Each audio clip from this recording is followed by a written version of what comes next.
এখন New Zealand versus West ইন্ডিজের মধ্যকার ম্যাচ হচ্ছে এবং ওয়েস্ট ইন্ডিজ যে পরিমাণ রান নিউজিল্যান্ডের এগেনস্টে করছে এবং নিউজিল্যান্ড যেভাবে সে রানটাকে চেস করছে, তাতে করে একটা প্রশ্ন তো আসছেই যে তারা কি ওয়েস্ট ইন্ডিজের কামব্যাক হচ্ছে, ওডিআই ক্রিকেট হোক বা টি20 হোক বা টেস্টে। কারণ সাই হোপ প্রত্যেকটা ফরম্যাটে নিজেকে যেভাবে ইমপ্রুভ করেছে এবং যেভাবে সে পারফরমেন্স দিচ্ছে, তাতে করে একটাই প্রশ্ন যে রাতারাতি ওয়েস্ট ইন্ডিজ ক্রিকেটের এমন কী হলো যে হ্যাঁ তারা ম্যাচ হারছে, এটা মানছি আমরা, এটা সকলের চোখের সামনে রয়েছে, কিন্তু তারা যেভাবে প্রথমত তারা টি20 ওয়ার্ল্ড কাপের বাইরে গেল, ওডিআই ওয়ার্ল্ড কাপে আমরা তাদেরকে দেখতে পাইনি, তাদের কাছে সুযোগ ছিল কামব্যাক করা। তারা প্রথমত যেভাবে কামব্যাক করেছিল সেটা বিশাল রকমের কামব্যাক ছিল। তার পরবর্তীতে যেভাবে তারা আবার মাঝখানে হাঁটতে শুরু করলো, তারপর এখন আবার নিউজিল্যান্ডকে টাফ ফাইট দিচ্ছে। তো যাই হোক, সাই হোপ এখনও পর্যন্ত সমস্ত মানে টোটাল ক্রিকেটের দিক থেকে এখনও পর্যন্ত সে সর্বোচ্চ দ্রুততম কিছু একটা করে নিয়েছে এবং ওয়েস্ট ইন্ডিজের জন্য দ্বিতীয় দ্রুততম।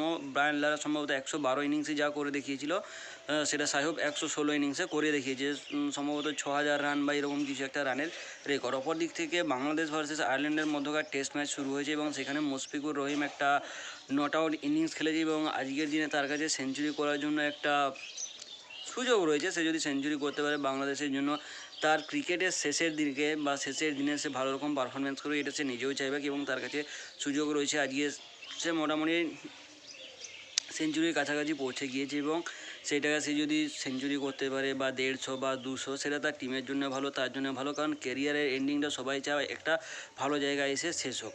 অপর দিক থেকে আয়ারল্যান্ডের জন্য যে রানটা করেছে, এখন যে রানটা করে দিয়েছে বাংলাদেশ, সেটা আয়ারল্যান্ডের কাছে পাহাড় সম রান হতে চলেছে, কারণ বাংলাদেশের হাতে উইকেট রয়েছে, হাতে সময় রয়েছে। তো বাংলাদেশ একটা আইডিয়াল সিচুয়েশনে আছে যেখান থেকে বাংলাদেশ যেটা চাইবে সেটাই কিন্তু হতে পারে।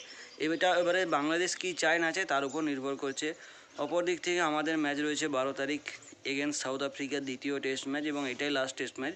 এই টেস্ট ম্যাচটা আমাদেরকে জিততেই হবে, কারণ এটা না জিতলে সিরিজ সাউথ আফ্রিকার নামে চলে যাবে এবং সাউথ আফ্রিকা যে ওয়ার্ল্ড টেস্ট চ্যাম্পিয়নশিপের জন্য তারা আরও নিজেদেরকে স্ট্রং করছে এবং ধীরে ধীরে তারা হয়তো যাইবে আবারও ওয়ার্ল্ড কাপ WTCর ফাইনালে পৌঁছাক। অপর দিক থেকে অ্যাসেজ শুরু হচ্ছে অস্ট্রেলিয়া এবং ইংল্যান্ড 2023-এ তাদের যে পুরনো কীর্তিকলাপ ছিল সেগুলো তারা বারবার রিমাইন্ড করিয়ে দিচ্ছে। এবং হ্যাঁ ভাই, 19শে নভেম্বরে ট্রেভিস হেডের যে ভালোবাসা সেটা কোনোদিনও নয়। তো ট্রেভিস হেড কালকের দিনে 19শে নভেম্বরে যে ঘটনাটা ঘটিয়েছিল সেটা সে তার ইনস্টাগ্রামে বা এক্স হ্যান্ডেল, যেটা বর্তমানে এক্স হ্যান্ডেল নামে পরিচিত, আগে টুইটার ছিল, সেখানে সে একটা স্টোরি লাগায় এবং সে সেখানে ওয়ার্ল্ড কাপ সেলিব্রেট করছে। তো ইন্ডিয়ান ফ্যান্সদের কীভাবে জ্বালাতে হয় সেটা ট্রেভিস হেড ভালো করেই জানে। তো ট্রেভিস হেডের সঙ্গে আর কিছুদিন পরেই দেখা হচ্ছে IPL-এর সময়। তো 19শে নভেম্বর আশা করি সবাইকার ঠিকঠাকই কেটেছে।